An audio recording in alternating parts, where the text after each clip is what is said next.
Hi guys, আসসালামু আলাইকুম। আশা করি সবাই ভালো আছেন। তো আজকে হঠাৎ করে একটা পিকনিকের আয়োজন করা হয়েছে বেলগাছি হাজি মোড়ে। তো এই যে রান্না করছে আমাদের বিখ্যাত বাবুর্চি রাজন ভাই।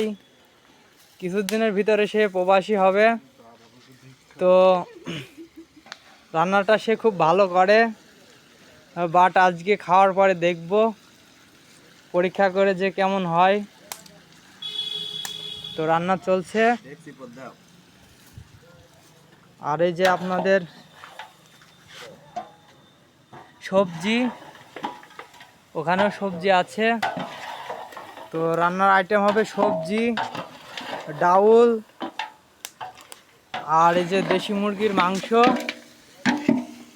ভুনা করা হচ্ছে আগে। এই যে এখানে আছে বিখ্যাত সোহেল ভাই, এই যে আরেকজন আছে বন্ধু। তো সবাই মিলে রান্না করছি, তো সাথেই থাকুন।